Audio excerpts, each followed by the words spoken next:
Shalom warga kerajaan.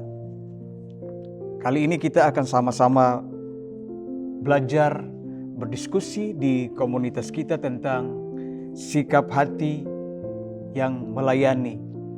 Ini merupakan tema minggu kemarin ketika Pak Darmanto menyampaikan itu. Sebelum kita bahas materi ini lebih dalam, coba Bapak Ibu renungkan sebentar dan coba sharingkan. Ada ungkapan, ada pepatah bilang begini, dalamnya laut dapat diselami, tetapi dalamnya hati siapa yang tahu. Untuk memahami bagaimana sikap hati kita dalam melayani, mendasari firman Tuhan saat ini kita coba baca itu di 2 Korintus 4 ayat 1 dan 2. Oleh kemurahan Allah kami telah menerima pelayanan ini. Karena itu kami tidak tawar hati, tetapi kami menolak segala perbuatan tersembunyi yang memalukan. Kami tidak berlaku licik dan tidak memalsukan firman Allah. Sebaliknya, kami menyatakan kebenaran dan dengan demikian kami menyerahkan diri kami untuk dipertimbangkan oleh semua orang di hadapan Allah. Warga kerajaan yang dikasihi oleh Tuhan, wujud dari sikap hati yang mengasihi Tuhan dan sesama itu adalah bagian kita melayani Tuhan dan sesama kita.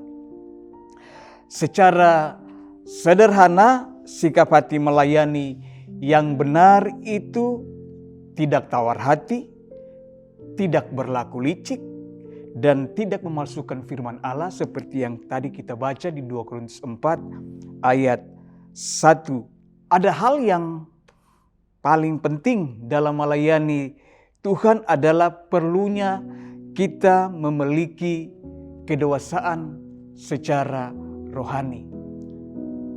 Sekali lagi, hal yang penting dalam melayani Tuhan adalah perlunya kita memiliki kedewasaan secara rohani. Karena itu, mari kita coba belajar bagaimana kita mempunyai sikap hati yang benar dalam melayani Tuhan. Ada beberapa hal yang ingin dibagikan di sini. Yang pertama, kalau saudara mempunyai sikap hati yang benar dalam melayani, yang pertama ini Bapak Ibu Saudara, memiliki motivasi hati yang murni. Bapak Ibu bisa baca di 2 Korintus 2 ayat 17. Kita tahu tanda kedewasaan rohani adalah hati yang murni dan tulus, di mana setiap pelayanan yang dilakukan hanya semata-mata didorong oleh kasih kita kepada Tuhan dan diwujudkan itu dalam kehidupan. Tidak ada motivasi yang lain selain menyenangkan hati Tuhan sebagai wujud kasih kita kepada Dia. Yang kedua, sikap hati tidak mencari keuntungan diri sendiri. Tidak mencari keuntungan diri sendiri. Filipi 2 ayat 4. Orang yang dewasa rohani tidak pernah berpikir tentang dirinya apa rugi, apa tidak. Demikian juga dengan orang yang dewasa rohani, tidak akan merasa rugi dengan saat memperhatikan kepentingan orang lain juga. Sebab orang yang dewasa adalah seorang yang sudah selesai dengan dirinya sendiri. Itu poin yang kedua.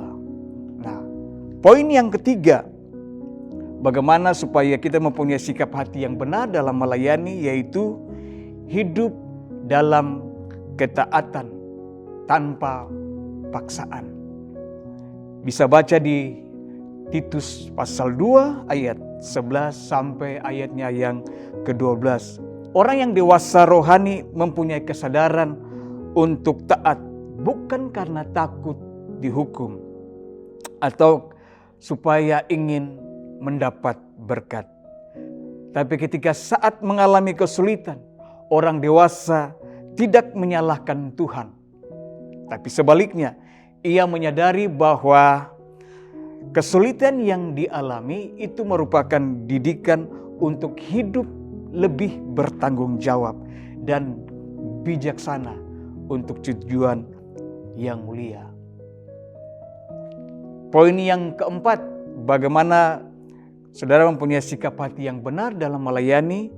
Yang keempat yaitu bagaimana saudara mampu menguasai diri. Bagaimana saudara mampu menguasai diri, bisa baca di 1 Korintus 9 ayat yang ke-27.